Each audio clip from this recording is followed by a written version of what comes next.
Hello friends, आज का topic है कंप्यूटर फंडामेंटल, जिसमें आज हम देखने वाले हैं कि कंप्यूटर कैसे काम करता है और इसके कितने पार्ट होते हैं। तो आज जो टॉपिक डिस्कस करने वाले हैं वो हैं कंप्यूटर फंडामेंटल से रिलेटेड, जैसे कि कंप्यूटर की इंट्रोडक्शन, कंप्यूटर के types, data, working of computer, computer की ऑर्गेनाइजेशन और कंप्यूटर के पार्ट्स कौन कौन से होते हैं। तो शुरू करते हैं हम कंप्यूटर की फुल फॉर्म से। तो वैसे तो कंप्यूटर की पहले से कोई फॉर्म डिफाइन नहीं है, फिर भी हमने अपनी तरफ से एक फॉर्म बनाई है। ऐसे ही आप भी अपनी तरफ से कोई भी फॉर्म बना सकते हो, जैसे कि C for commonly, O for operated, M for machine, P for particularly, U for used in, T for trade, E for education and entertainment, R for research. तो इसका मतलब है कि ऐसी मशीन जो कमांड से ऑपरेट होती है और इसका उपयोग पढ़ाई, मनोरंजन और खोजबीन या रिसर्च करने के लिए होता है।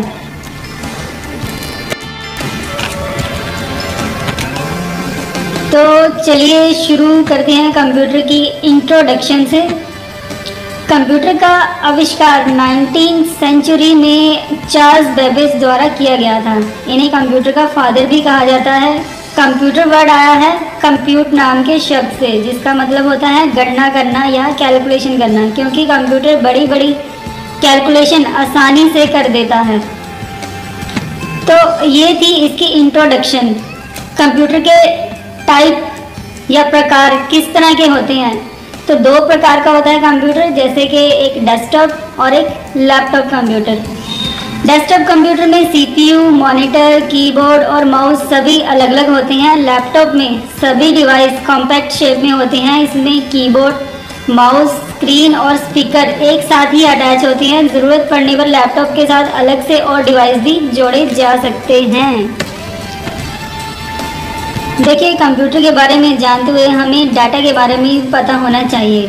यह एक अहम भूमिका निभाते हैं कंप्यूटर में काम करते हुए। यह दो प्रकार के होते हैं। पहला आता है टेक्स्ट डाटा और दूसरा है ग्राफिक डाटा।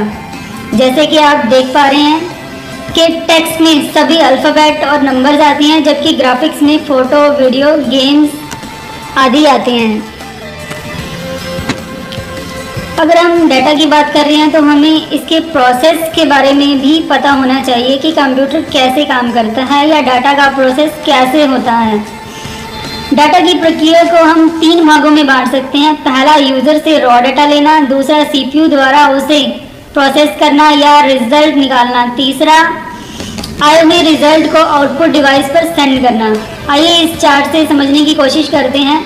जब हम कंप्यूटर में इनपुट डिवाइस से डाटा इनपुट करते हैं, जैसे कीबोर्ड, माउस आदि, इनपुट होने के बाद डाटा स्टोरेज यूनिट में जाता है, जहां यह स्टोर होता है। स्टोर होने के बाद अगर इसमें कोई कैलकुलेशन है तो वह ALU यानी अर्थमेटिक लॉजिक यूनिट में जाता है। ALU उसे कैलकुलेट करके वापस स्टोरेज यूनिट में भेजता है और वहीं से कंट्रोल यूनिट हमारे रिजल्ट को आउटपुट डिवाइस पर सेंड करता है। कंट्रोल यूनिट का काम होता है कंप्यूटर के सभी पार्ट्स को कंट्रोल करना। चलिए अब हम देखते हैं कंप्यूटर की संरचना को या ऑर्गेनाइजेशन को। कंप्यूटर के वैसे तो काफ़ी पार्ट्स होते हैं, पर हम इनको कैटेगरी में डिवाइड कर सकते हैं। जैसे हार्डवेयर, इसमें कंप्यूटर के वो सभी पार्ट आते हैं जिनको हम हाथ लगा के छू सकते हैं या टच कर सकते हैं। इसमें इनपुट डिवाइस, आउटपुट डिवाइस और सिस्टम यूनिट आता है। सेकंड है सॉफ्टवेयर। नाम से ही जाहिर है कि यह सॉफ्ट होते हैं, यानी हम इन्हें नहीं छू सकते। जैसे इसमें सिस्टम सॉफ्टवेयर या एप्लीकेशन सॉफ्टवेयर आते हैं। और इसमें थर्ड पार्ट है लाइववेयर। लाइववेयर में आता है ऑपरेशन या फिर ऑपरेटर या यूज़र जो कंप्यूटर यूज़ कर रहा है। आइए देखते हैं पर्सनल कंप्यूटर यानी PC को। इसमें आप एक डेस्कटॉप कंप्यूटर देख रहे हैं। इसमें आउटपुट डिवाइस, इनपुट डिवाइस और सिस्टम यूनिट के बारे में बताया गया है। इन्हें हम डिटेल में देखते हैं। सबसे पहले डिस्कस करते हैं हम इनपुट डिवाइस को, जिसमें सबसे पहले आता है कीबोर्ड। कीबोर्ड कंप्यूटर का सबसे इम्पोर्टेंट पार्ट है। जिसमें बहुत सारी कीज़ होती हैं, जैसे कि typewriter keys, function keys, enter keys, window keys, numeric keypad, application keys, cursor control keys या उसके अलावा बहुत सारी कीज़ जो कि आप इस पिक्चर में क्लियरली देख पा रहे हैं। हम इसमें नेक्स्ट देखते हैं इनपुट डिवाइसेस के अंदर माउस को। माउस भी एक इनपुट डिवाइस है। इस पर दो बटन होते हैं, left and right button. Left button पर प्रेस करके हम ज़्यादातर एप्लीकेशन चलाते हैं, पर राइट बटन से हम पॉपअप मेनू खोल के कहीं भी किसी भी खुले प्रोग्राम से रिलेटेड कॉमन कमांड्स यूज़ कर सकते हैं। इसमें एक स्क्रॉल का बटन होता है जो कि सेंटर में लगा होता है, जिससे हम पेज को अप एंड डाउन या ऊपर या नीचे भी कर सकते हैं। नेक्स्ट इनपुट डिवाइस के अंदर आता है ट्रैक बॉल। ट्रैक बॉल से हम बॉल को घुमा के माउस की तरह माउस के पॉइंटर को मूव कर सकते हैं। नेक्स्ट इनपुट डिवाइस के अंदर आता है इलेक्ट्रॉनिक पेन। इसकी हेल्प से हम डायरेक्टली स्क्रीन के ऊपर सिलेक्शन कर सकते हैं और ड्राइंग कर सकते हैं। नेक्स्ट इनपुट के अंदर आता है जॉयस्टिक। जॉयस्टिक से हम कंप्यूटर में गेम्स खेल सकते हैं। नेक्स्ट इनपुट डिवाइस के अंदर हमारा नेक्स्ट डिवाइस आता है टच स्क्रीन। टच स्क्रीन से हम स्क्रीन पर फिंगर से टच करके सभी काम कर सकते हैं, जैसे कि आजकल टच फ़ोन से हम स्क्रीन पर टच करके कोई भी प्रोग्राम चला सकते हैं। नेक्स्ट इनपुट डिवाइस के अंदर आता है स्कैनर। यह भी एक इनपुट डिवाइस होता है जिसके यूज़ से हम फ़ोटोज़ या टेक्स्ट स्कैन करके कंप्यूटर में स्टोर करके रख सकते हैं।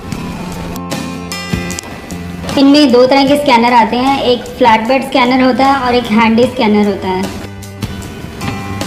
चलिए आगे देखते हैं इनपुट डिवाइसेस के अंदर OCR। OCR यानी कि optical character recognition.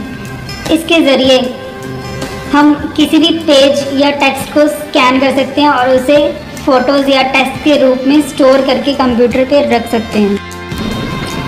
Input device में हमारा नेक्स्ट डिवाइस है OMR यानी कि ऑप्टिकल मार्क रीडर।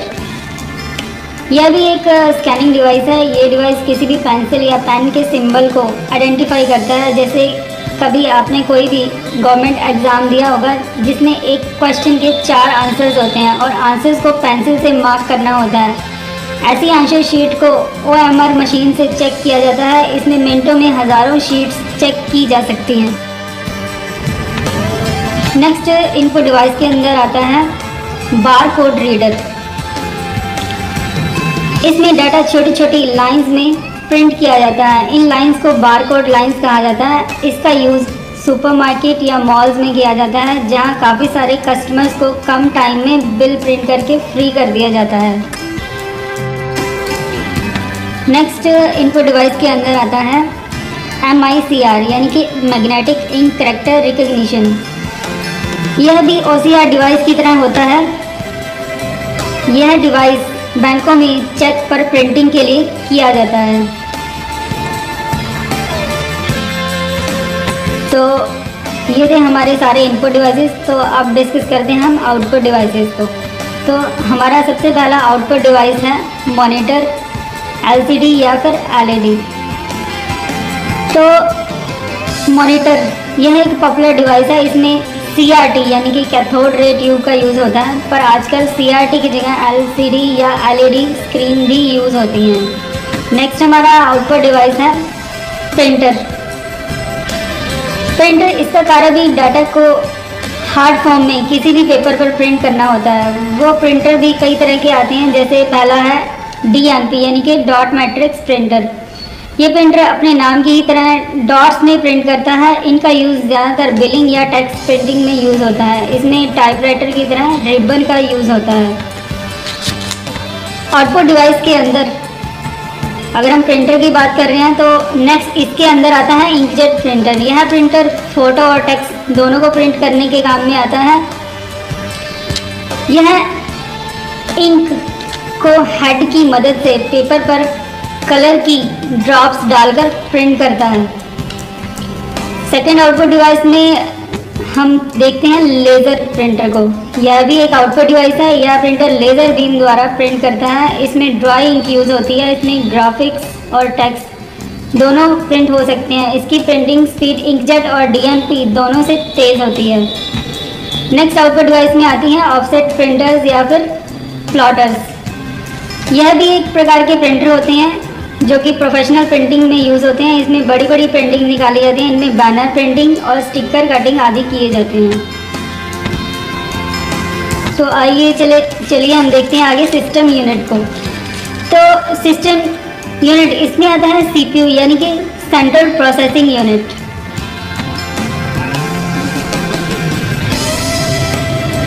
इसे कंप्यूटर का ब्रेन भी कहा जाता है। इसके पार्ट्स कुछ इस प्रकार हैं, जैसे कि motherboard, processor, RAM, hard disk drive, CD, DVD ROM, floppy disk drive, expansion cards. आइए हम सीपीयू के अंदर चलकर देखते हैं कि ये पार्ट सीपीयू के अंदर कैसे लगे होते हैं और कैसे दिखाई देते हैं। जैसे कि पावर सप्लाई आप देख पा रहे हैं, इसमें पावर सप्लाई है, कूलिंग फैन है, ग्राफिक कार्ड लगा हुआ है, सीएमएस सेल है जो कि डेट और टाइम को स्टोर करता है। इसमें सीडी, डीवीडी, सीपीयू फैन है, केबल्स हैं, हार्ड डिस्क ड्राइव है, मदरबोर्ड, आरओएम रोम यानी कि read only memory, cooling fans हैं।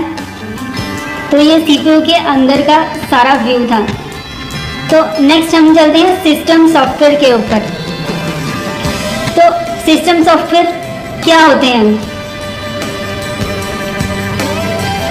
इसमें पहला आता है सिस्टम सॉफ्टवेयर। इसमें सिस्टम से रिलेटेड सॉफ्टवेयर आते हैं। इनकी हेल्प से ही हम कंप्यूटर चला पाते हैं। अगर यह ना हो तो कंप्यूटर स्टार्ट नहीं होगा और उस पर कुछ भी नहीं चलेगा, क्योंकि कंप्यूटर हार्डवेयर सिर्फ मशीन लैंग्वेज समझते हैं। हमें ऐसा सिस्टम चाहिए जो ह्यूमन लैंग्वेज को मशीन लैंग्वेज में कन्वर्ट करके मशीन को समझा सके कि हम उससे क्या लेना चाहते हैं, और जो भी मशीन रिजल्ट दे वह ह्यूमन लैंग्वेज में हमें दिखा दे। तो ऐसा कार्य सिर्फ सिस्टम सॉफ्टवेयर ही कर सकते हैं। इनमें Microsoft window, Unix, Linux, Apple का मैक का सॉफ्टवेयर या ऑपरेटिंग सिस्टम आता है। ये जो सभी सॉफ्टवेयर है कंप्यूटर के हार्डवेयर को कंट्रोल करते हैं। आजकल जैसे फ़ोन्स में एंड्रॉयड भी काफ़ी पॉपुलर ऑपरेटिंग सिस्टम है। आप देख पा रहे हैं इस स्लाइड के अंदर कि ऑपरेटिंग सिस्टम से हम application, disk drive, mouse, printer, keyboard, monitor इन सभी को कंट्रोल कर सकते हैं। चलिए आगे चलते हैं सॉफ्टवेयर में लैंग्वेज के ऊपर। कंप्यूटर सिर्फ मशीन की भाषा समझता है, उसे ह्यूमन लैंग्वेज यानी हमारी भाषा समझने के लिए सॉफ्टवेयर की ज़रूरत पड़ती है। तो यह सभी सॉफ्टवेयर लैंग्वेज के अंदर बनते हैं। लैंग्वेज 3 प्रकार की होती है, low level language, high level language और एडवांस हाई लेवल लैंग्वेज। तो सबसे पहले हम डिस्कस करते हैं लो लेवल लैंग्वेज में। तो लो लेवल लैंग्वेज के अंदर आती है असेंबली लैंग्वेज। ये जो लैंग्वेज है ये काफ़ी मुश्किल होती है। इसमें कोई भी गलती होने पर आसानी से चेंज नहीं किया जा सकता। इसका यूज़ हार्डवेयर लेवल के प्रोग्राम बनाने के लिए किया जाता है। नेक्स्ट इसमें आता है हाई लेवल लैंग्वेज। इसमें C++, जावा जैसी लैंग्वेज आती हैं। इसे आसानी से समझा जा सकता है, इसमें आसानी से चेंज भी किया जा सकता है।